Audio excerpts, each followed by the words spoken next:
Салам достор, Wildberries версия 2.0 курсуну улантабыз. Бул видеода сиздер менен личный кабинетке кантип регистрация болобуз, ошол жөнүндө сөз кылабыз. Бирок тема менен байланыштуу болгондугу үчүн достор, бүгүн IP маселесин да толугу менен бүтүрөбүз деген ойдомун. Деги эле Wildberries'те иштеп жатканда 3 формат менен, 3 түр менен иштесе болот достор. Биринчиси деген самозанятый, экинчиси IP, үчүнчүсү болсо OSO. Же болбосо орус Россиянын мыйзамдарына жараша ООО. Самозанятый деген эмне достор? Самозанятый деген бир чети караганда физлицо деп түшүнсө болот. Бирок башынан эле бул формат менен сиздердин иштешиңиздерди сунуштабайм, анткени самозанятый болгондо айлык оборотуңуздардын лимити бар. Бул лимит болгону 200 миң. Эгерде айлык оборотуңуздар түшкөн пайда эмес, кылган оборотуңуздар 200 миңден ашып кетсе, анда деген бул лимит сиздерге токтоп калат. Андыктан бул вариантты баштан эле карабай эле коюңуздар, анткени дээрлик 99,9%ыбыз Wildberries'ке кирип атканда акча табыш үчүн, бизнес кылыш үчүн кирип атабыз. Самозанятый кимдер үчүн кызыктуу болушу мүмкүн? Мисалы, сүрөт тарткан хоббиңиздер бар. Тарткан сүрөттөрүңүздөрдү Wildberries'те жөн эле саткыңыздар келет. Жөн эле хобби үчүн. Кандайдыр бир бизнес кылып оборотторго чыгам деген оюңуздар жок. Эгерде ушундай оюңуздар бар болсо, самозанятый бир вариант катары карасаңыздар болот. Эми самозанятыйдын эң чоң плюсу эмне? ИП ачып, налогыйга барып, тиги буларды жасап, ошол процедураларды жасап кыйналбайсыздар. Бирок бул деген сөз сиздер деген башынан эле өзүңүздөрдү аябай чектеп алган болосуздар. Андыктан самозанятый вариантын карабай эле коюңуздар. Бирок кругозор үчүн билип коюңуздар. Бир самозанятый бар, эки ИП катары иштесеңиздер болот. Ал эми үчүнчүсү эмне? Үчүнчүсү бул ОСО же болбосо Россиянын мыйзамдарына жараша ООО. Достор, кыскача ИП менен ОСОнун ортосундагы айырмага токтоло кете турган болсок, ИП бул индивидуальный предприниматель же болбосо жеке ишкер деп түшүнсөңүздөр болот. Ошондуктан деле ИПлардын бардыгынын жанында кандайдыр бир компаниянын аты жок, ал жерде өзүңүздөрдүн аты жөнүңүздөр бар. Ушул өзүңүздөрдүн үстүңүздөргө ачылган, өзүңүздөрдүн үстүңүздөргө катталган компания деп түшүнсөңүздөр болот. ИПны дагы көп не менен салыштырып түшүнсө болот достор? ИПны дагы көп ID картаңыздар менен салыштырсаңыздар болот. Ушул эле аналогия менен караганда, ОСО андай эмне? ОСО деген загранпаспорт. Экөөнүн ортосундагы эң чоң айырмалардын бирөөсү, ИП менен сиз бир гана Кыргызстандын ичинде иш алып бара аласыз. Ал эми ОСО менен болсо чет өлкөдө дагы ар кандай жумуштарды алып барсаңыз болот. Эми ИПнын дагы, ОСОнун дагы вид деятельности деген нерсеси бар. Бул ИПда бир аз узкийраак болот. Сиздер кайсы тармакта иш алып бара турган болсоңуз, ошол тармакты көрсөтүшүңүз керек. Налоговыйдан катталып атканда. Кыргызстандын жагдайында дистанционная, розничная торговля десеңиздер, налоговыйдан барып сөзсүз түрдө бул нерсени тактаңыздар, бирок акыркы менин маалыматтарыма жараша бул 47.90 пункт дистанционная, розничная торговля. Итак эле налоговыйга барып ал жактан деген ИП ачып жатканыңыздарда сиздерге деген бул ИПң кайсыл тармакта иш алып барат деп сурайт. Анан мен билбейм десеңиздер, колуңуздарга калың бир китеп берет. Бул китепте деген толгон токой бизнестин түрлөрү, пункттар, чоң пункттар, подпункттар, анан кичинекей пункттар менен көрсөтүлгөн. Ошолордун арасынан өзүңүздөргө тийиштүү болгон, именно Wildberries'ке эң жакын болгон вариантты тандашыбыз керек. Жана айтып өткөндөй, бул азыркы биздин жагдайда 47.90 болушу мүмкүн. Эми буга чейинки биздин окуучулардын, буга чейинки ИП ачкандардан сурап билгендерим жана өзүмдүн тажрыйбаларыма таянып айта турган дагы бир маселе бар достор. Налоговыйга барганда кээ бир налоговыйдын сотрудниктери Wildberries боюнча такыр кабары жок. Ал эми кээ бир сотрудниктер болсо уже буга чейин сиздерге чейин бирөөлөргө Wildberries'ке ИП ачып бергендиги үчүн кабардар. Андыктан сиздер деген кээ бир моменттер бар, булар деген чисто человеческий факторго таянылат да. Ансыз деле достор, аябай маанилүү бир нерсени сиздерге айта кетейин. Wildberries'ке чыгып атканда биринчиден документацияны жасаш керек, экинчиден туура жасаш керек. Туура жасаш үчүн бул тармакта иштеп жүргөн адис менен сүйлөшүп, бул тармактын специалисти менен бул ишти кылыш керек. Неге мынтип айтып атам достор? Мисалы, мен 2020-жылы Россиядан ИП ачтырып жатканымда биз деген тийиштүү адиске акчасын берип, бир адашпасам бир 3-4 миң рубль акча берип, ага деген биз ИП ачтырганбыз. Биз менен параллельно дагы бир кыргыз кыз, бул кыз деген адашпасам гүл сатыш үчүн ИП ачып аткан, биз Wildberries'ке чыгыш үчүн, ал болсо гүл сатам деп ИП ачып жаткан. ИП ачып жатканда өзү эле ачып алган да. Даже эсимде, бул кыз деген бир аз бизди шылдыңдап күлгөн. Силер деген элементарный ИПны дагы өзүңөр ача албайсыңарбы? мен жөн эле налоговыйга барып ачып алдым деп. Бирок бир чети өкүнүчтүү, бир чети сабак чыгара турган момент ушул жерде болду. Арадан 1 жыл өткөндөн кийин бул кызга бир жолкусунда 1 миллион рубль штраф келди, аркасынан 490 миң рубль штраф келди, аркасынан 60-70 миңдик майда чүйдө штрафтар келе баштады. Неге?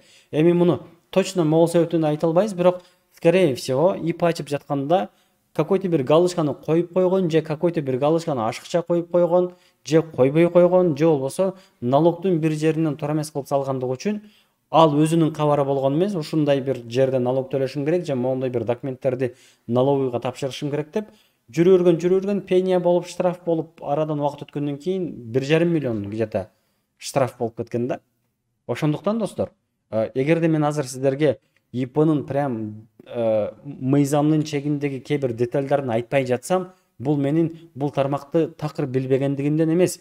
Менин сиздерге каалаганым, сиздер деген эң жакшысы бул тармакты ушул тармакта жүргөн бирөө менен сүйлөшүшүңүздөр керек. Дагы бир элементарный бир мисал, мен 3-4 күн мурун атайы бир налоговыйда иштеген бирөө менен жолугуп сүйлөшүп атсам, ал деле айтат, мен налоговыйдан чыгып кеткениме 1 жылдай убакыт болду. 1 жылдын ичинде толтура нерсе өзгөрүп кетти. Өзгөчө 2022 жылы налоговыйда көп нерсе өзгөрдү. Андыктан акыркы болуп аткан жагдайларга жараша кээ бир моменттерди эске алыш керек дейт. Айтайын деген нерсени түшүндүрдүм окшойт. Анын жанында азыр экранга деген мен сиздерге налоговыйдын колл-центринин номерин коюп коем. Анын жанында Сергей деген бир жигиттин номерин коем. Сергей деген мен тааныган аябай күчтүү бир юрист, тагыраагы бухгалтер, кечиресиздер. Бухгалтер болгондо дагы өзүнүн аутсорс кылган компаниясы бар. ОСО болосуздарбы, ИП болосуздарбы, айырмасы жок. Эртеден кечке чейин компанияңызда отуруп сиздерден 30-40 миң сомдук айлык алып иштеген бухгалтерден көрө ушул жигит менен иштеше турган болсоңуздар, айлык балким 2-3 миң сомдун тегерегинде сиздерге бардык бухгалтердик кызматыңыздарды көрсөтүп берет. Муну на будущее Wildberries'тен сырткаркы бизнесиңиздерге деле карап көрсөңүздөр болот. Эми ИП маселеси ошол. Ачып жатканда жана айткандай сөзсүз түрдө специалист менен кеңешип туруп, ошондон кийин ачыңыздар. Сергейдин номерин жана айткандай экранга коюп коем. ИП менен ОСОнун ортосундагы айырмаларды айтып жатабыз. Бирөөсү ID карта сыяктуу, бир гана Кыргызстандын ичинде, а бирөөсү деген загранпаспорттой, аны деген чет өлкөдө дагы ошол ОСОңуздар менен иш алып барсаңыздар болот. ID карта менен же болбосо ИП менен иш алып барсаңыздар болбойт. Wildberries'ке чыгып атканда ОСО менен ИПнын ортосундагы эң чоң айырма, ошол эле эң чоң плюс-минустун бирөөсү моундай бир момент бар достор. Айталы, бир ИП ачтыңыздар, ИПнын астында Роза деген бир бренд түздүңүздөр. Бул брендти аябай өнүктүрүп келип, бир күн бул ИПны кандайдыр бир себептерден улам өчүрүшүңүздөр, жабышыңыздар керек болуп калса, бул ИПнын астындагы Роза деген брендиңиздер дагы Wildberries'те жок болуп кетет. Wildberries'те бир бренд ачып, аны деген раскачка кылуу, аны продвижение кылуу аябай маанилүү маселе. Оңойго турбаган иш. Эгерде ошол эле брендти сиздер ошол эле название менен жаңыдан ачсаңыздар, аны кайрадан нолдон көтөрүшүңүздөр керек. Wildberries'теги тагыраагы сиздердин продажаңыздарга дайыма көз салып турат. Эгерде сиздердин брендтин астынан сатылган товарлар канчалык жакшы болсо, муну всегда өзүнүн базасына сактай берет. Жаңы бир товар киргизсеңиздер, бул товар деле батыраак сатылат, эгерде буга чейин жакшы продажа кылган болсоңуздар.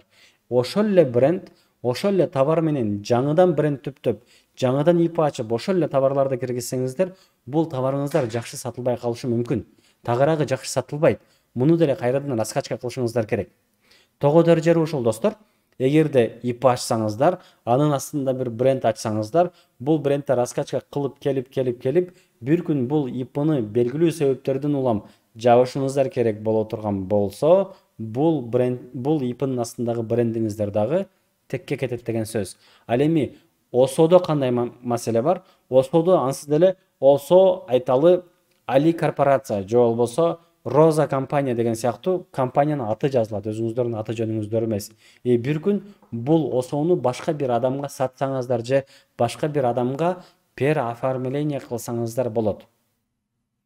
Айтайын деген ойду түшүнүңүздөр окшойт. Эгерде ОСО ачып, ОСОнун астында сиздер бир брендти аябай жакшы раскачка кыла турган болсоңуздар, бир күн бул брендти башка жака дагы которуп кете аласыздар.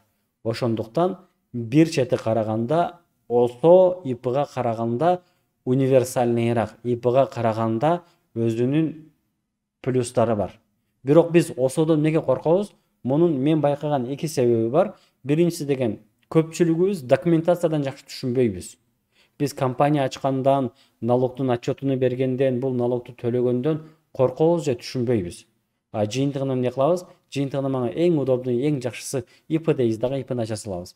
Албетте, ар кимдин жагдайы ар кандай болот. Ошондуктан деле бул маселени тийиштүү адис менен сүйлөшүп, сизге ИП керекпи, же болбосо сиздерге деген ОСО керекпи, муну деген точно тактап алып туруп, ошого жараша же ИП ачышыңыздар керек, же ОСО ачышыңыздар керек.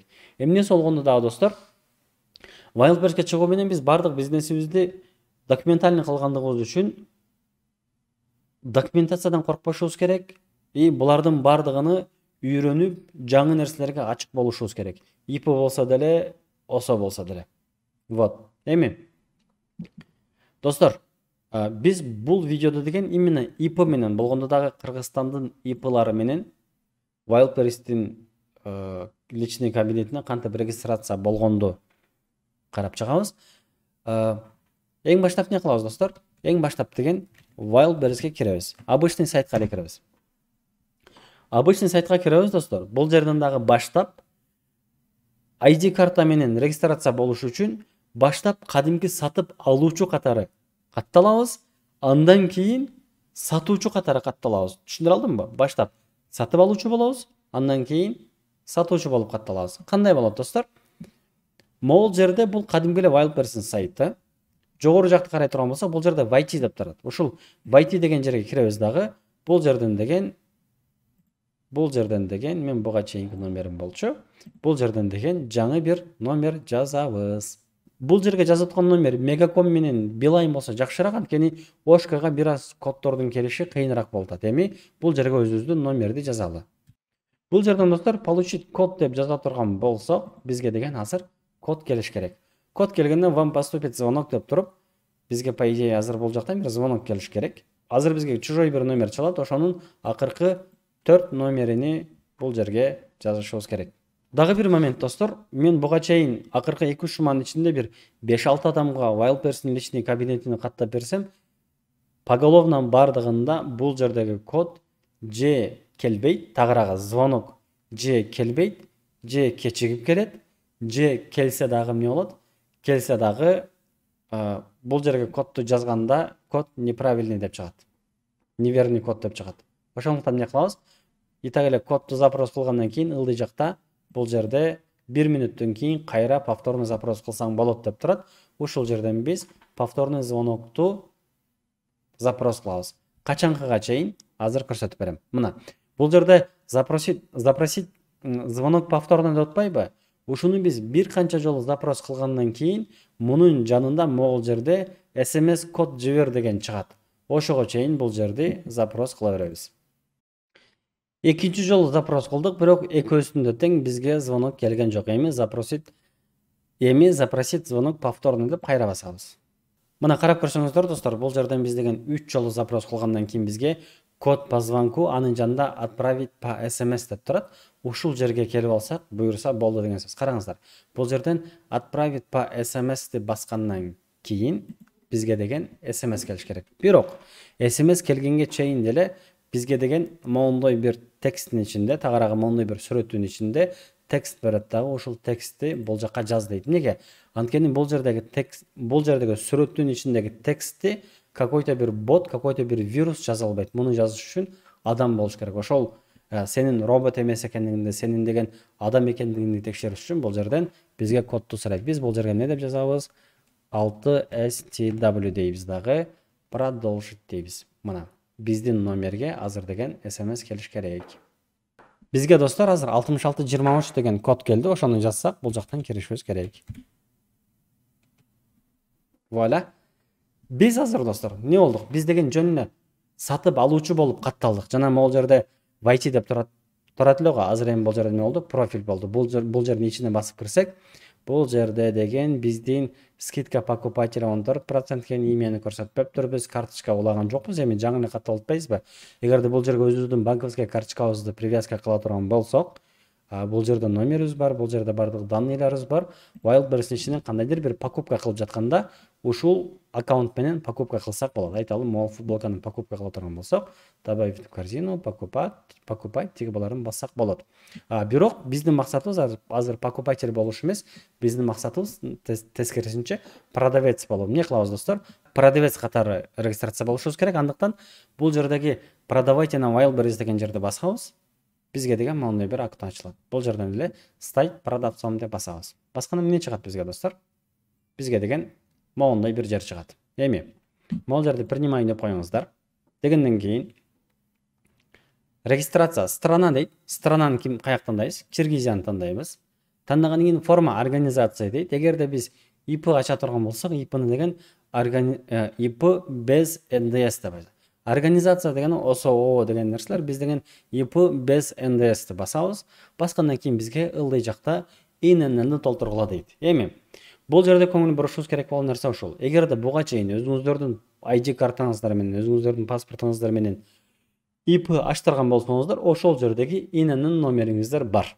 Эгерде сиздер буга чейин ИП ачтыра элек болсоңуздар, анда өзүңүздөрдүн ID картаңыздарды алып чыксаңыздар, ID картаңыздардын эскилеринин могул жеринде ЖК номери деп туруп персональный номер бар. Эгерде жаңы ID карта болсо, анын арт жагында деле ИНН бар. ИННнин бир өзгөчөлүгү бул деген эч качан өзгөрбөйт. Паспортуңуздарды канча алмаштырсаңыздар деле сиздердин ИНН номериңиздер өзгөрбөйт. Ушул номерди сиздер деген жанагы ИНН деген жерге жазышыңыздар керек. Дагы бир жолу кайталап айтам, эгерде ИП ачтырган болсоңуздар, ИПнын свидетельствосунда, ИПнын документтеринде бул ИНН номер бар. Эгерде мен баштап катталып алайын, пока что Wildberries личный кабинетине доступ болсун, андан кийин мен өзүм ИП ачтырам десеңиздер, анда проблема жок. ID картаңыздарды алып чыгыңыздар дагы ошол ID картаңыздардын ИННни жаза бериңиздер. Кайсыл жакка барабыз? Бул жакка келебиз дагы. Ушул ИННди жазабыз. Эмне дейт? 125 05 199. Бул жер жазгандан кийин ылдый жакка болсо, кимдин атына бул ID карта болсо, ошонун аты жөнүн жазабыз. ИП Акылбек кызы Акбейил. Ушуну эле кайра ылдый жагына жазабыз. ИП Акылбек кызы Акбейил. Жаздык. Жазгандан кийин зарегистрироваться басабыз. Баскандан кийин чыгат достор. Вуаля, кудайга шүгүр, уже личный кабинет ачылды деген сөз. Могул жер достор, личный кабинет Wildberries'те сиздер деген товарыңыздарды чыгарганда, дегеле соода кылып жатканда, канча товарыңыздар бар, бул товарлар кандай сатылып атат, тиги булардын бардыгын как раз таки ушул жердеги личный кабинеттен көрсөңүздөр болот. Буюрса личный кабинеттен дагы көп олтурабыз. Бул темага личный кабинетке өзүнчө бир тема арналат. Бүгүнкү видеобуз не ансыз деле болушунча узак болуп атат видео достор. Бул видеода сиздер менен регистрация кылганды карашыбыз керек болчу. Бул жерден как раз регистрация кылдык. Эми көңүл бурушубуз керек болгон башка бир маселе достор. Могул жерге келгенде бизде настройки деген жер бар. Настройки деген жерден кайсыл моменттерди карашыбыз керек? Настройки деген жерден данные продавцаны карайбыз. Данные продавца дегенде, эгерде өзүбүздүн ИП менен каттала турган болсок, ансыз деле бул жердеги кээ бир данныйлар, могул кээ бир бик сыяктуу, расчетный счет сыяктуу данныйлар бизде болот. Эгерде ID карта менен регистрация болдук, андан кийин барып ачтыра турган болсок, кайсынысын бүтүрсөк, ошолорду бул жактан жаза беребиз. Айтайын дегеним мындай достор, караңыздар. Бул жерде расчетный счет бар. Бул жакка расчетный счетты жазышыбыз керек.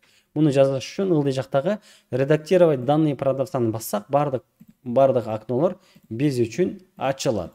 Айталы, бул жерде юридический адрес жазышыбыз керек. Бул кандай болот? Исанова 79. Айталы, бул биздин юридикалык дарегибиз болсун. Кээ бир жерлерди туура эмес кылып койгон болсоңуздар, бул жактан өзгөртсөңүздөр болот. Биздики ИП без НДС, ИП Акылбек кызы Акбейил баары жайында.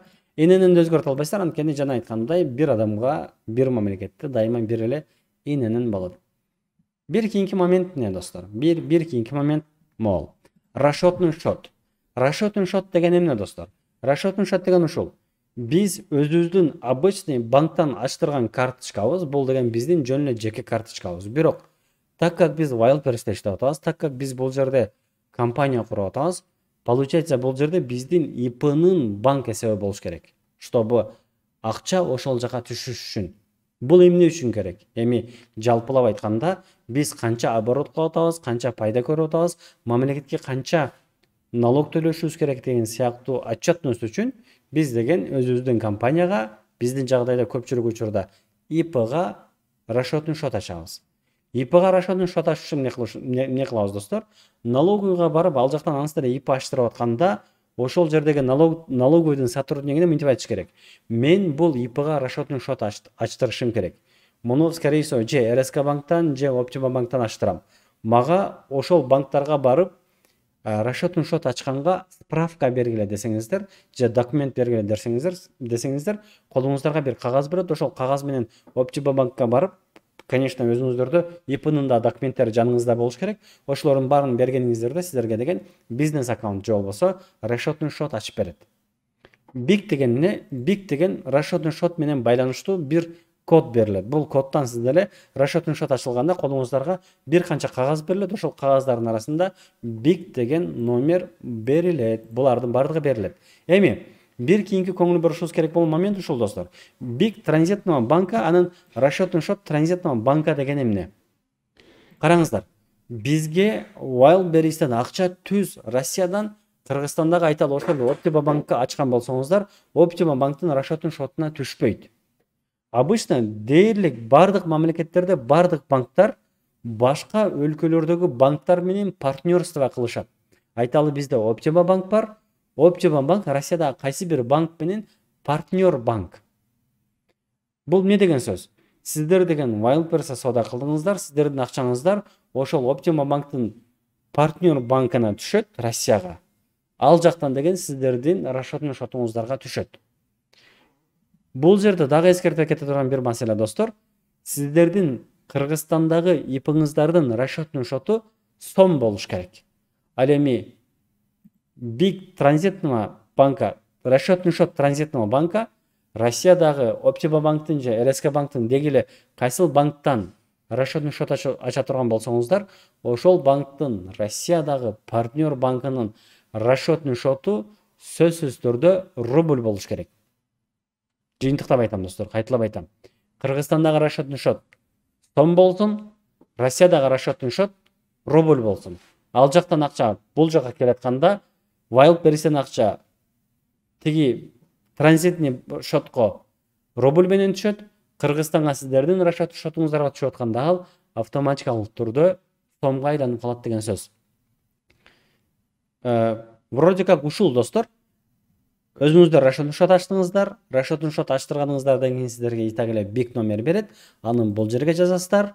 Бул данный да ошол эле жерге жазасыздар. Булардын баардыгы сиздерге документте берилет.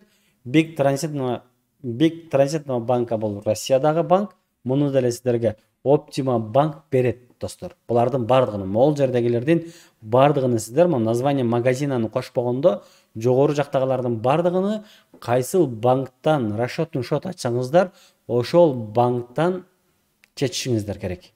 Ооба, кээ бир нерселерди кайра-кайра кайталап жатам, бирок чынын айтам, ушунча көп адамга консультация бергенден кийин каалабасаң деле бир видеодо бул маселени толугу менен түшүндүрүш үчүн кайталашка туура келет. Булардын баардыгын достор расчетный счет ачкан банкыңыздардан сураңыздар. Алар деген сиздерге булардын баардыгын түшүндүрүп берет. Булардын баарын ачкандан кийин эмне кыласыздар? Эң ылдыйында название банка, название магазина сиздердин тандаган брендиңиздер. Айталы сиздер деген Rosa Collection деген бир бренд ача турган болсоңуздар, анда бул жерге айталы Rosa Collection деп туруп магазин ачасыздар. Бул магазин кантип чыгат? Бул магазин деген эгерде биз Wildberries'ке бара турган болсок, Wildberries'те любой эле бир магазинге кире турган болсок, мисалы могул жерде эмне деп турат достор? Бул жерде US Cotton деп турат, туурабы? А бул жерге Rosa Collection деп жаза турган болсоңуздар, бул жердагы Rosa Collection деп чыгат. Чтобы бул жерде жазганыңыздар кийин каерде чыгат деген суроо кызык болсо, бул жерде чыгат. Андыктан бул жерге ойлонуп, толгонуп, өзүңүздөр кайсыл бренд менен кетесиздер, ал брендтин названиясын жазыңыздар. Кудайым буйрса, эртеңдерден дагы бир видео чыгарабыз. Ал жакта бренд жөнүндө, логотип жөнүндө, бул брендтин названиясын тандап атканда эмнелерге көңүл буруш керек, бул брендке каяктан логотип жасатабыз деген сыяктуу суроолорду кийинки видеодон карайбыз. Булардын баардыгын толтурганыңыздарда бул жер сохранить деген күйөт. Күйгөндөн кийин все. Получается, ИП ачтыңыздар, хорошо. Бул ИПга шот ачтыңыздар, хорошо. Бул шотко Россиядан акча келиш үчүн транзитный шот, транзит деген ансыздыра мындай неме го, коридор сыяктуу го. Транзитный шот ачтыңыздар. Ал жактан бул транзитный шотко Wildberries'тен акча келет, ал жактан Кыргызстанга акча келет. Аны деген сиздер бул жактан обналичка кылып аласыздар. Бирок Wildberries сиздердин акчаңыздарды каяка жөнөтүшүнү түшүнүш үчүн сиздер могул жактагы коддорду туура жазышыңыздар керек. Түшүнүктүүбү туугандар? Жалпы эсе ушул достор. Жыйынтыктап айтыш керек болсо, именно юридикалык моменттер, документация жактары дайыма өзгөрүп турган нерсе. Муну деген обычный сиздерге окшогон, мага окшогон ишкерлер бул тармактагы бардык өзгөрүүлөрдү билип турушу өтө кыйын. Налоговыйда тынбай биз билген, билбеген өзгөрүүлөр болуп турат. Бул өзгөрүүлөрдөн кабардар болуш биз үчүн мүмкүн эмес, бирок сиздер деген ушул тармакта иштеп жүргөн, азыркы учурда иштеп жаткан специалист менен отуруп сүйлөшсөңүздөр, андан консультация алсаңыздар, ал деген сиздерге толугу менен бул суроолорго жооп берет достор. Мунун сыртында сиздерди кызыктырган башка суроолор болсо достор, аларды деген Telegram группадан сурасаңыздар, Кудайым буйрса ошол жактан талкуулайлы. Деги эле бир видео чыкты, аны көрдүңүздөр, сразу сиздерди кызыктырган суроолор болсо аларды талкууласак, ысыгында бул видеону деген бышырып дальше кете беребиз деген сөз. Достор, кийинки видеодон көрүшкөнчө аман болуңуздар.